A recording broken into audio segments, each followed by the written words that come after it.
No quisiera empezar antes sin hacer mención a la gente y a las comunidades que están afectadas en el Azuay por las fuertes lluvias que ha habido, que han hecho que algunas vías estén cerradas con algunos deslizamientos. He estado en comunicación con el alcalde de Azuay y la subsecretaría del Ministerio de Transporte y Obras Públicas ha estado en contacto también con la prefectura en el marco de un convenio que tenemos de concurrencia para trabajar en conjunto en esos temas. Se ha hecho, hay maquinaria de la prefectura y de la alcaldía y cierta maquinaria del MTOP se está movilizando para allá también para atender esos deslizamientos oportunamente, pero nuestra solidaridad con las comunidades afectadas. Eso como primer tema. Como segundo tema, resultados de la gestión que hemos hecho hasta ahora. Se ha recuperado 2 unidades en la central Aníbal Santos, acá en Guayaquil.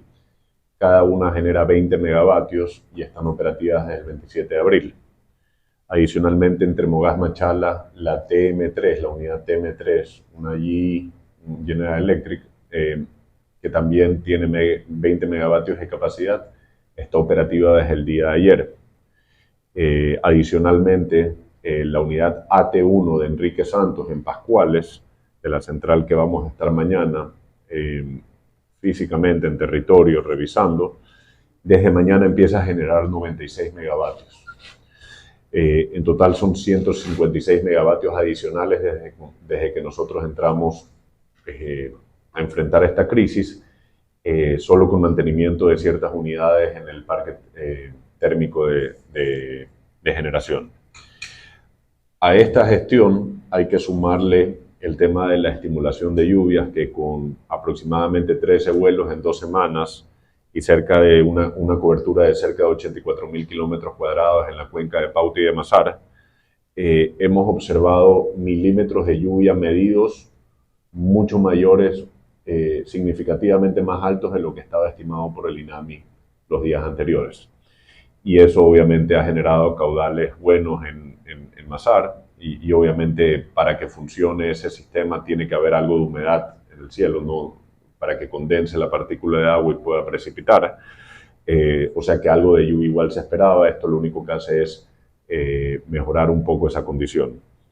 Y por otro lado también el efecto de la compra de energía a Colombia de 3 a 6 gigavatios hora que hemos tenido y que estamos teniendo.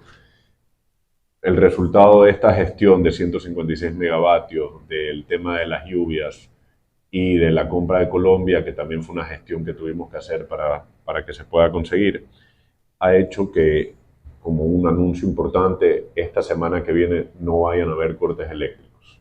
Esta semana no hay cortes eléctricos, que puede trastocar el plan de lo que estoy diciendo ahora. Lo que nos ha estado pasando más frecuente que lo normal, que es que, por ejemplo, Coca-Cola tenga que parar de operación, como en efecto ahorita está sucediendo. Ahorita Coca-Cola no está operando por un tema de sedimentos en la captación, que es lo que hace que las turbinas tengan que pararlas para que no sean dañadas por estos sedimentos. Eso está pasando ahorita, pero en estas 2 semanas nos ha pasado más de lo normal. Normalmente son 13 veces al año, esta semana llevamos unas 6 o 7 que ha ocurrido. Entonces, Coca-Cola genera cerca de 1.200 megavatios y eso puede llegar a trastocar estos planos. Pero en principio, con la información que tenemos hoy y con todas las proyecciones que tenemos, esta semana no habrá cortes eléctricos. Quería referirme a ese tema como tema principal de esta rueda de prensa. Pero adicionalmente, el 1 de mayo, el viernes, se nos ha convocado para mañana comparecer en la Asamblea en un proceso de fiscalización al sector energético. Y en primer lugar, pues primero felicito la decisión del Pleno de la Asamblea de fiscalizar a un sector que necesita ser fiscalizado y necesita ser revisado. Agradezco a la comisión y a la presidenta por el llamado a comparecer en el espacio. Pero me he excusado de ir mañana porque teníamos una agenda ya establecida con el presidente de la República en el marco de la crisis energética para visitar ciertas centrales eléctricas. Esto va a ser lunes, martes y miércoles. y en tal sentido he pedido que se posponga de ser posible para el día jueves, y justo antes de entrar a esta rueda de prensa pues hemos recibido la notificación de que esa solicitud ha sido aceptada y posiblemente el jueves estaremos en la asamblea compareciendo. No solo quien habla, sino también otras autoridades del sector energético. Esas son las cuestiones que tenemos por el día de hoy. Dejo abierto el tema a preguntas que ustedes puedan tener. Vamos a comenzar. El tema del termogas Machala, ¿para cuándo está planificado que esté potencial, digamos, para que aporte al sistema energético? Sí, gracias por su pregunta. Termogas Machala, como yo la denominé, el epicentro de la ineficiencia energética en el país, y también le digo termodiesel Machala porque más funciona a diésel que a gas, tiene varios problemas, entre esos el que acabo de mencionar. Siendo una central que estaba pensado para que se abastezca mayoritariamente de gas, su capacidad total no va a ser del todo posible hasta que no haya gas suficiente. Entonces, uno de los principales problemas es cómo obtenemos gas. La más lógica suena explotar el gas del campo Amistad. Para eso hay que hacer un proceso de licitación abierta que sea exploración y explotación, de tal manera que se puedan generar la cantidad de millones de pies cúbicos a un costo relativamente bajo para generar los megas que están ahí disponibles. Ese es un proceso mucho más largo. Entonces, la alternativa que se está viendo, independiente de que en paralelo hay que seguir ese proceso de licitación, en paralelo se puede ver alternativas como es importación de gas para aquellas unidades de Termogas Machala que solo funcionan a gas, porque hay otras unidades de Termogas Machala que funcionan a diésel. Entonces, lo que nosotros tendríamos que hacer es ver cuánto nos cuesta traer el gas para aquellas unidades que solo funcionan a gas y qué tan caro sale ese gas comparado a diésel para aquellas unidades que son duales, que funcionan a gas y a diésel. Eso como un plan, llamémosle a mediano plazo. A largo plazo, que se explore y explote el campo Amistad para que genere el suficiente gas para que toda la central trabaje. Por lo pronto estamos trabajando con diésel ahora, las unidades TM, y a media llave una de las unidades con gas. Estamos hablando con varios actores que pueden estar incursionando en este tema de importación de gas para ver cómo funciona la logística de esa importación de gas, si es que es por isocontenedores, que básicamente son contenedores llenos de gas, tipo camiones, si es que hay el espacio suficiente para hacer esa logística, cuántos de esos se necesitan. Estamos haciendo, si se quiere, una especie de prefactibilidad técnica como para después poder sacar un proceso de licitación de eso. Estamos trabajando en eso. Ahorita es aventurado dar una fecha, no porque no se pueda calcular una fecha, sino porque son varias aristas el problema que tenemos que resolver. En particular ahora es la logística, porque hay muchas maneras de importar gas. Una puede ser por isocontenedores, otra puede ser por barco y regasificar. Hay que montar una planta regasificadora, que también es un tema importante. Hay que ver temas de espacio y ciertas construcciones que hay que hacer.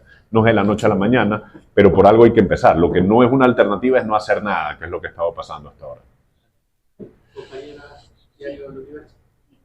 Quería saber ahora, luego de esta semana, que ya tenemos la programación de que sí va a haber energía, ¿cuáles son las actividades que se va a realizar para garantizar la energía en la siguiente semana? ¿Qué se tiene previsto? ¿Cuál va a ser la etapa? Las proyecciones hidráulicas e hidrográficas nos están dando cuenta de que lo más posible, lo que sea posible es que el embalse vaya subiendo más, y eso es solo una buena noticia.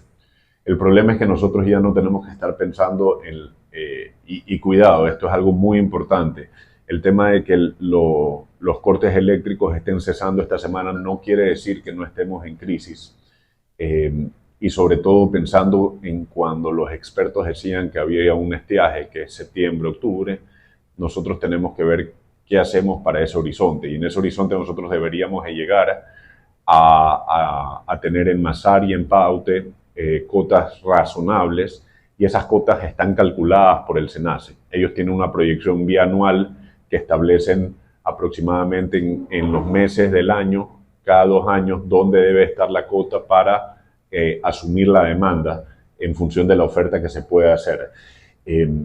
Pero evidentemente nosotros también necesitamos hacer la contratación de nueva generación, que es lo que hemos estado trabajando estas semanas arduamente, donde tenemos una serie de ofertas muy variables que van desde generación permanente comprada en tierra, generación permanente, generación temporal alquilada en tierra, generación permanente comprada en agua, generación temporal alquilada en agua.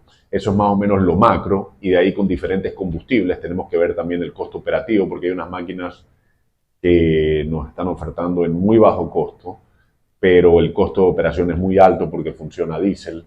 Y bueno, esto sumado a los temas normativos que estamos cambiando para que la generación de los privados pueda ser tomada en cuenta prioritariamente en el contexto de estas crisis, va a ayudar a solventar no solo la siguiente semana, sino en general los meses venideros. ¿Cómo se abastece la demanda del país? Coca-Codo, del tema hidráulico, el problema de Coca-Codo es si es que todo está operativo, cerca del 25% aproximadamente. El problema es que no es la única central Coca-Codo que sufre el problema de los sedimentos y tener que parar de operación la central hidroeléctrica por el tema de las turbinas viéndose afectadas por los sedimentos. En ese sentido, muchas veces tenemos que parar ciertas turbinas en Coca-Codo y no nos está generando. Y eso nos está pasando bastante estos días, principalmente. Por ejemplo, mientras estamos hablando, Coca-Codo no está operando por el nivel de partes por millón que tiene de sedimentos en la captación. Señor ministro, buenas tardes. Buenas tardes. Las precipitaciones han ayudado para que no existan los cortes. Y segundo, cuando usted dice la próxima semana, ¿se refiere de lunes a viernes o hasta el domingo? Hasta el domingo, sí. Lo único es que igual tenemos que estar conversando, porque lo que puede trastocar estos planes que tenemos es este tema que, por ejemplo, acabamos de conversar con Coca-Codo, que podría llegar a ser un contingente, digamos. Esto sería algo fuera de lo normal. Esperemos que no sucede, pero cualquier cosa la estaremos comunicando. Pero en principio la programación es esa, no va a haber cortes esta semana. Expreso. Ministro, buenas tardes. Quiero hablar sobre el tema de las carreteras, ¿no? A propósito del aluvión que pasó ahí. ¿Qué otras vías adyacentes más cercanas tienen riesgo de algún colapso? ¿Tienen alguna información? Bueno, normalmente cuando usted habla de riesgo de colapso, el riesgo es el componente de dos cosas: la vulnerabilidad, qué tan vulnerable es digamos, el talud, el aluvión, la carretera, etcétera, y también qué tan fuerte es la amenaza. Y normalmente la amenaza que hace que estas cosas sucedan es la lluvia.